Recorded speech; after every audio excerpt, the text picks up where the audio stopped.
संजय जी, आखिर में आप कुछ जोड़ना चाहें बामसेफ के बारे में? मैं ये कह रहा हूँ कि ये जो प्रश्न है कि बामसेफ के कई धड़े हैं, तो उसमें सही कौन है और गलत कौन है, ये जो जानने की जो प्रोसेस है, वो प्रोसेस ये है कि भाई इसके कुछ दस्तावेज उपलब्ध है। हमने इसके ऊपर पीएचडी की, तो हमने काहे पे आधार की? एक तो जो जिंदा लोग हैं जो इसमें बिगिनिंग में जुड़े थे और रिकॉर्ड में उनका नाम है, उन लोगों के इंटरव्यू करके हमने जाना।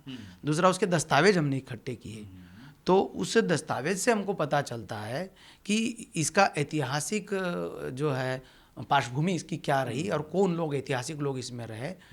तो वो उस श्रृंखला में जाने से हमको पता चलता है कि कांशीराम जी के बाद जो लोग ने इसको संभाली और इसको रजिस्टर किया 87 में, उनमें से जो आज समाज में जैसा उसका उद्देश्य है वैसा काम करने वाले जो लोग हैं, वो है जो लोग संस्थाई और लोकतांत्रिक तरीके से बामसेफ को चलाते हैं।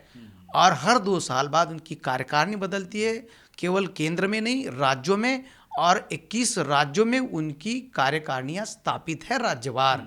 उस ऑर्गेनाइजेशन में मैं लीड करता हूं, उसका जनरल सेक्रेटरी, और हमारे राष्ट्रीय अध्यक्ष जो है नितिन गणेश। आज के वक्त में मैं पूछूं कि बामसेफ ने ऐसा क्या किया है अपने अब तक की हिस्ट्री में, उसके अचीवमेंट क्या रहे हैं जो जिस पे समाज यकीन कर सकता है कि काम कर रहा है, तो आप क्या कहें? ऐसे बामसेफ का मूल उद्देश्य जो था व्यवस्था परिवर्तन। देश में व्यवस्था ब्राह्मणवाद की चल रही है।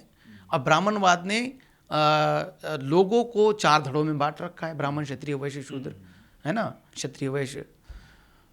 तो वो जो चतुर्वर्ण की ब्राह्मणवादी व्यवस्था है, वो समाप्त करके मनुष्य को समान समझना और उसके अधिकार उसको बहाल करना, जैसे संविधान में अंकित है, ये लक्ष्य है बामसेफ का।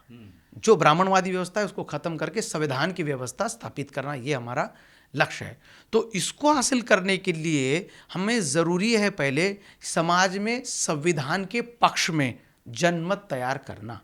तो जनमत तैयार करने के लिए, संविधान के उद्देशिका के अनुसार जनमत तैयार करने के लिए हमारे पास राष्ट्रीय स्तर का संगठन चाहिए। तो बामसेफ ने एक राष्ट्रीय स्तर का संगठन अपने आप को स्थापित किया। 21 राज्यों में आज की तारीख में इसकी शाखाएं, निश्चित रूप से नॉर्थ ईस्ट के कुछ राज्य और केरल को अगर हम छोड़े तो बाकी जगह पर संगठन का अस्तित्व हमारे संगठन का है। एक तो अचीवमेंट ये है कि संगठन का ढांचा नेटवर्क ऑल इंडिया में स्थापित किया। दूसरा, इतने सारे लोगों को जोड़ने के लिए, और जो बामसेफ के नाम में है, the all India backward and minority community employees federation, उसमें 6743 जाति के लोग संविधान के अनुसार इसमें सहभागी है, जिनकी संख्या इस देश में 90% है। तो इन लोगों को जोड़ने के लिए जो विचारधारा चाहिए, वो मूल निवासी बहुजन की विचारधारा बामसेफ ने डेवलप की। इसलिए ये बामसेफ का एक बड़ा अचीवमेंट है कि आज की तारीख में इस देश में ये बात स्थापित हो गई कि बैकवर्ड लोगों का विकास बैकवर्ड के नेतृत्व में ही हो सकता है। तो दुश्मन भी इतना मजबूर हो गया, आरएसएस के लोग और बीजेपी के लोग, कि उनको प्रोजेक्ट करना पड़ा कि मोदी जो है, नरेंद्र मोदी, बैकवर्ड है और अति बैकवर्ड है, नीच जाति के है। मोदी तो स्वयं ऐसा कहते हैं। तो ये उनकी मजबूरी हो गई। ये विचारधारा हमने फैलाई कि बैकवर्ड का कल्याण अगर होना है तो बैकवर्ड का नेतृत्व होना चाहिए। तो उन्होंने क्या है, इसका करप्ट वर्जन उन्होंने लाया। बैकवर्ड का नेतृत्व दे रहे हैं, लेकिन हमारे द्वारा कंट्रोल वाला हम दे रहे हैं। तो वो तो समाज को धीरे धीरे समझ में आएगा। एक तो ये। दूसरा, हमने एक पैमाना देश में स्थापित कर दिया देश में कि इस देश में ब्राह्मणवादी विचारधारा जो चल रही है, वो ब्राह्मणवादी विचारधारा के आधार पर जैसा संविधान में रखा है वैसा राष्ट्र ना बन सकता है, ना आगे वो बढ़ सकता है, ना उसका विकास हो सकता है। तो ब्राह्मणवादी विचारधारा को खत्म करे बगैर हम आगे नहीं बढ़ सकते। इसलिए बाबा साहब ने कहा कि approved brahminism, the spirit of inequality, वो हमारी डायरेक्शन है कि ये गैर बराबरी की भावना जो है, ब्राह्मणवाद मतलब गैर बराबरी की भावना, उसको खत्म करना। इसके प्रति सारे लोग आगे अग्रसर हो गए। एक जमाना था, लोग कहते थे कि यार तुम एक जाति के शेड्यूल कास्ट के अंदर की भी एक जाति के लोग इकट्ठा नहीं हो सकते, तुम ये बहुजन 85% कब इकट्ठा होंगे। वो लोग आज की तारीख में बहुजन शब्द से कन्विंस हो गए और बहुत सारा डिस्कोर्स बहुजन के ऊपर चल रहा है। और धीरे धीरे वो लोग आज मूल निवासी विचारधारा के ऊपर आ गए कि वो कह रहे हैं कि बहुजन वही है जो इस देश के मूल निवासी है। ये भी चीज़ हमने समाज जीवन में स्थापित कर दी। ये बामसेप का एक अचीवमेंट है। दूसरा एक अचीवमेंट बामसेप का है कि 1971 में इसकी यात्रा प्रारंभ हुई कांशीराम जी के नेतृत्व में। 21 में 50 साल पूरे हो गए।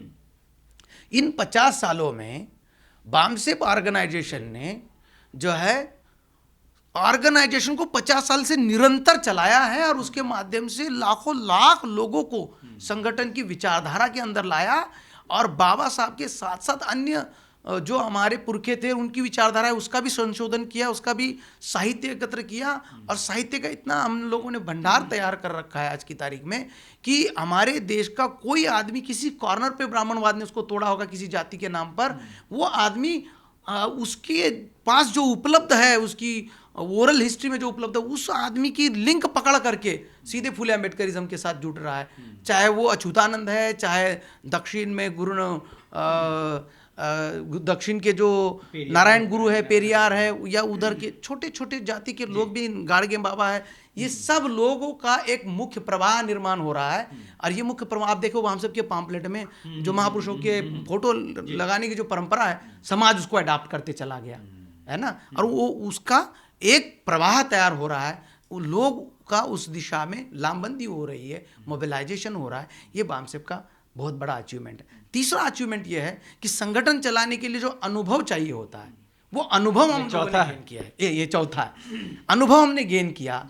संगठन चलाने के लिए जो अनुभव चाहिए होता है, एक लोगों के साथ मिलजुल के रहना है, समूह में ग्रुप लिविंग, उसके एटिकेट्स, उसके मतलब एक आदमी का दूसरे से गुस्सा कर जाना, आदमी टूट जाना नहीं होना चाहिए, वगैरह वगैरह। लोकतंत्र को हमने इनरीच किया है और लोकतंत्र का डिस्कोर्स हम चला रहे हैं, उसकी वैचारिकी चला रहे हैं कि अगर हम देश में लोकतंत्र बहाल चाहते हैं तो संगठन में भी लोकतंत्र होना चाहिए। एक विचार प्रवाह हमने चलाया। इससे क्या हो रहा है कि संगठन में जो करप्ट चरित्र के जो संगठन या व्यक्ति है, वो उनको अपने आप चेक लग गया, उनको भी अब लोक लाज में लोकतंत्र की तरफ बढ़ना पड़ रहा है, और अगर नहीं कर पा रहे तो उनको घर में बैठना पड़ रहा है। अगर वो लोकतांत्रिक ढंग से अपनी गतिविधि नहीं चला सकते तो वो समाज से फेंके जा रहे, कट रहे, चुप हो रहे, कारण बिना पैसे के, बिना हथियार के, बिना लड़ाई झगड़े के हमने उनको कंट्रोल कर दिया। ये बामसेप का एक बहुत बड़ा अचीवमेंट है, व्यक्तिवाद से हटकर, जिसका बाबा साहब ने बहुत पुरजोर विरोध किया। इंस्टीट्यूशन की भी बात हम आगे बढ़ा रहे हैं कि इंस्टीट्यूशन को आगे बढ़ाने का मतलब इंस्टीट्यूशन की अपनी खुद की इमारत होनी चाहिए, उसके रिसोर्सेस होने चाहिए, उसकी नीति नियम होने चाहिए, उसको कैडर डेवलप करने का सिलेबस होना चाहिए, ट्रेनिंग मैकेनिज्म होना चाहिए, प्लेसमेंट होना चाहिए, और जो रिसोर्सेज डेवलप हो रहे हैं उसको ऑल इंडिया में डिप्यूट करना चाहिए और उनसे रिजल्ट निकालना चाहिए।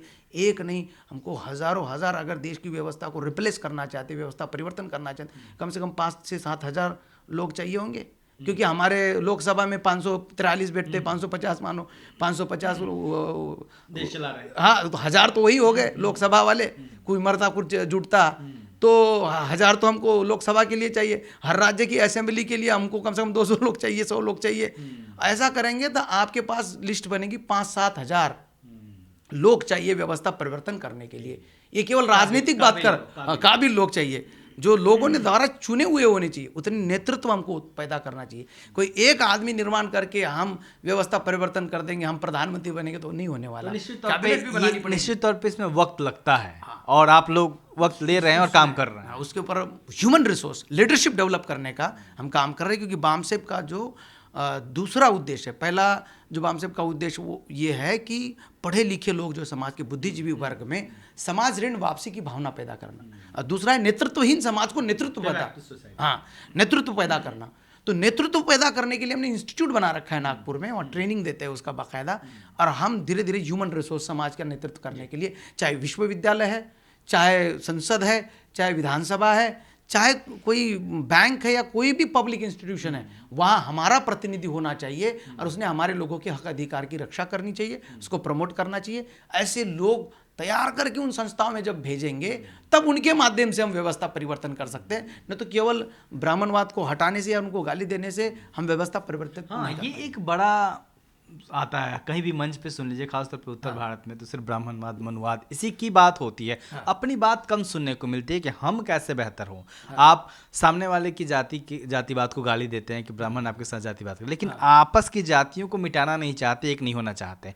तो ये जो एक टेंडेंसी है, ये जो सोच है कि अपनी सारी जो दिक्कतें हैं उसके लिए ब्राह्मणों को दोष दे दो, मनुवाद को दोष दे दो और अपने भीतर सुधार ना करो, इससे समाज को कितना खतरा हो रहा है? ये तो बहुत खतरनाक चीज़ है साहब।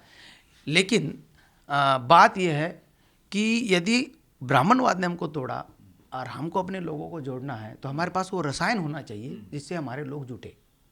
तो इसलिए गोलमेज परिषद में जब बाबा साहब गए तो गोलमेज परिषद में जो प्रतिवेदन बाबा साहब ने वहाँ पर पढ़ा, वो what Gandhi and Congress have done to the untouchables उस किताब के एनेक्चर में अवेलेबल है। उस प्रतिवेदन में तीसरा एक पैराग्राफ है, वो है नॉमेनक्लेचर, कि हमारे लोगों को गांधी हरिजन बोलते हैं और कुछ लोग हमारे लोगों को दलित बोलते हैं। तो ये संबोधन हमारे लोगों के लिए सही नहीं है, ये बाबा साहब ने उसमें लिखा। तो ब्रिटिश गवर्नमेंट को हमारे लिए कोई सही संबोधन देना चाहिए, नाम देना चाहिए, और जो अपमानकारक और जो हमें घटिया बताने वाले संबोधन हैं वो हमको नहीं दो, इतना करो तो बहुत हमारे लिए आपका योगदान होगा। इस प्रकार के शब्दों में बाबा साहब ने उसकी रचना की। तो उस समय बाबा साहब के सामने पर्यायी जब नहीं था तो क्या हुआ कि उसकी एक लिस्ट बनाई गई और एक क्लास बनाया गया जातियों का, उसका नाम रखा शेड्यूल कास्ट। दूसरा बनाया गया शेड्यूल ट्राइब और एक बनाया गया अदर बैकवर्ड क्लास, कि ये तो बैकवर्ड है ही और इसके अलावा भी है, तो इसलिए उसका नाम रखा अदर बैकवर्ड। ये टर्मिनोलॉजी एडमिनिस्ट्रेटिव टर्मिनोलॉजी है। ब्रिटिश गवर्नमेंट ने ये क्यों अडॉप्ट की? क्योंकि कल्चरल में वो जाते थे तो उनको कंट्रोवर्सी फेस करनी पड़ती थी, क्योंकि कांग्रेस के लोग उस समय पावरफुल लोग थे, उनको सपोर्ट था लोगों का, तो वो दलित और हरिजन ये सब बोलते थे। और बाबा साहब जो है उनकी शब्द का यूज़ कर रहे थे क्योंकि वो डिप्रेस समझ रहे थे। तो डिप्रेस क्लासेस बाबा साहब, क्योंकि भाई जिनको हमने कुछ जिनसे हम अधिकार पाने हैं उसको समझे, वही तो शब्द बोलना पड़ेगा। तो इसलिए बाबा साहब ने लिखा कि ये मेरी मजबूरी है, इन शब्दों का मैंने प्रयोग किया, सही शब्द हमको खोजना चाहिए। इसलिए बाबा साहब जाने के बाद हम लोगों ने बहुजन और मूल निवासी बहुजन ये खोजा। ये वो रसायन है जिससे हम अपने लोगों को आपस में जोड़ सकते हैं। दूसरों को गाली देने से हम अपने लोगों को नहीं जोड़ सकते। हम अपने को अपना इतिहास और गौरवशाली इतिहास बता करके और उसके सामने महान लक्ष्य रख करके हम अपने लोगों को जोड़ सकते हैं। हम इस काम में जुटे हुए हैं। जी, बहुत बहुत शुक्रिया संजय जी।